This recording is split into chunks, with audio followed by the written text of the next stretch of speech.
नमस्कार दोस्तों, आपका ग्रह चाल ज्योतिष में स्वागत है। मैं आपका ज्योतिष मित्र अमित। तो पिछले अध्यायों में बाकी के जो अध्याय नंबर 1 के पांचों भागों में हमने चंद्रबुध के बारे में आपको विस्तृत जानकारी देने की कोशिश की है तथा इसके अंतिम भाग में हम आपको इसके संपूर्ण सारांश और कुछ विशेष उपाय, सावधानियां और निशानियां का व्याख्यान करेंगे। इसको आप सरलता से समझ पाएंगे। अब हम विषय को आगे बढ़ाते हैं। बुध खाना नंबर छः के समय में जब किसी भी जातक के या किसी कुंडली में किसी के बुध खाना नंबर 6 में बैठा हो तो जातक को बेसब्र उतावलेपन में ना तो बोलना चाहिए और ना ही कोई और बाहरी काम यानी घर या बाहर के जो भी काम होते हैं में अंजाम देना चाहिए, क्योंकि बड़बोलेपन से और उतावलेपन से दोनों ही सूरतों में आपको भारी नुकसान हो सकता है। खास तौर पे कागज़ों की, सरकारी कागज़ों की या किसी भी डॉक्यूमेंटेशन में अनदेखी की आपको दुखद परिणाम प्राप्त हो सकते हैं। कुंडली वाले को हमेशा ही चंद्रमा की सभी तरह की जो भी ऐसी वस्तुएं, सिर्फ वस्तुएं, जीवित व्यक्ति नहीं, लाभ देंगे जिसमें सब्र, जल्दबाजी से परहेज, दिल में कोई भेदभाव ना रखें तथा तमाम शत्रु या जातक जिस किसी से भी ईर्ष्या करता हो वो सदैव ही गुल्लक की भांति होंगे, जो दूसरों के माल आदि को लेकर दोबारा देने की नीयत का शायद ही होगा। मतलब ऐसे लोग जिसे चंद्र बुध छठे वाला या अकेला बुध भी आप कह सकते हैं, जब किसी से दुश्मनी करता है तो उसके दुश्मन ऐसे होते हैं वो दूसरों का माल हड़प जाया करते हैं। ऐसी सूरतों में उन लोगों की नीयत साफ नहीं होती है। तो अगर इंसान जिस किसी के भी बुध छठे या चंद्र बुध छठे हो, उन्हें अपनी नीयत साफ रखने पर ही उनके दिए गए पैसे उनके तक वापस आ सकते हैं, अन्यथा वो पैसे डूब ही जाएंगे। और जिससे कहते हैं उन्हें एक मुश्त प्राप्त भी नहीं होंगे, मतलब एक किश्तों में एक बार में उनको पूरे पैसे रिटर्न ना हो। तो आप समझ लीजिए कि आपका कहीं ना कहीं चंद्र बुध दोनों ही खराब स्थिति में चल रहे हैं, या केवल अकेला बुध जो वक्त का मालिक है वो खराब चल रहा है। और कोई भी काम पूरी तरीके से सिरे नहीं चढ़ता, इस बात को ध्यान में रखें। शुक्र से संबंधित कामों में फायदा होगा, मगर ध्यान रहे शुक्र बुरे या अशुभ होने की स्थिति में शुक्र के काम आपके लिए फलदायक साबित नहीं होंगे। जैसे कि आपका कोई शुक्र से संबंधित काम है और खासतौर पे आप देसी घी के सामान या प्रोडक्ट बनाते हैं या व्यंजन बनाते हैं, तो उन कामों में आपको विशेष लाभ नहीं मिलेगा बल्कि नुकसान ही मिलेगा। जब भी किसी प्रकार का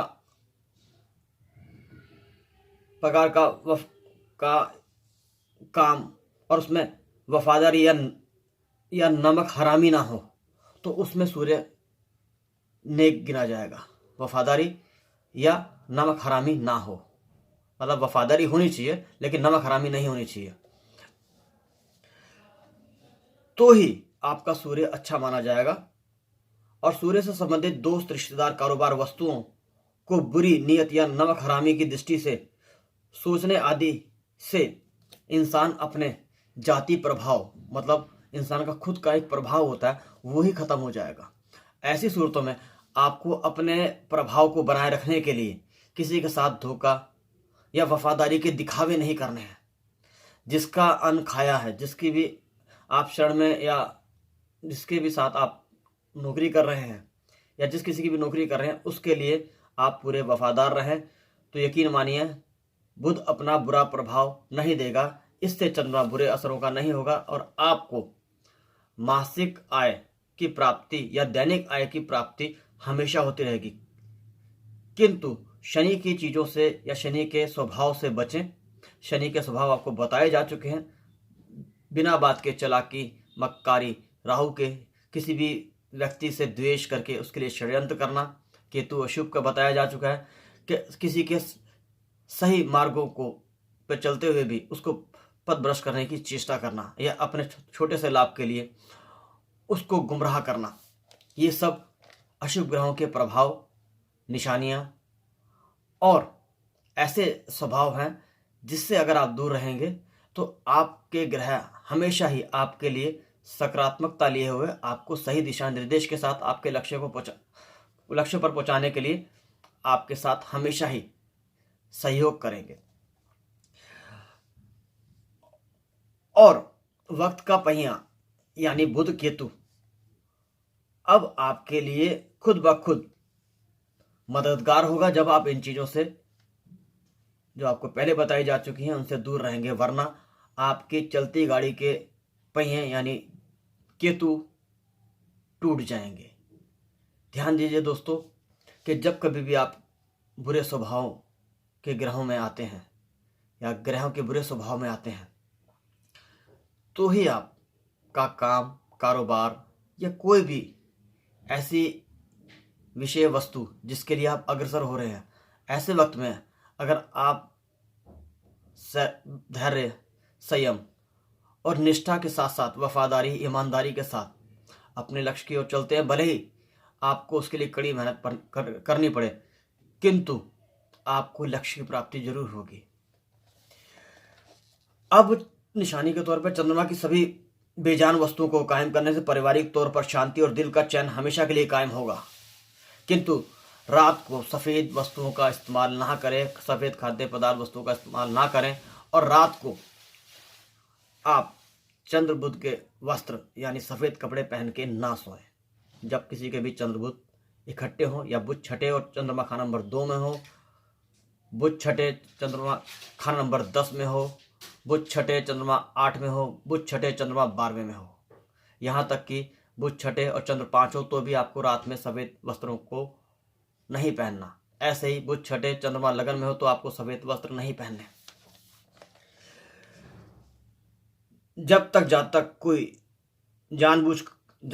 को कोई जानबूझकर तंग या परेशान करता हो तो स्वयं शिव जी का प्रकोप उस पर बरतता होगा, वरना उल्ट तो दूसरों के लिए जातक खुद छुपे धन का कुंभ होगा। कुंभ मतलब घड़ा, जो स्वयं तो खाली मगर दूसरों को मालामाल कर देने की राजनीति से सराबोर होगा।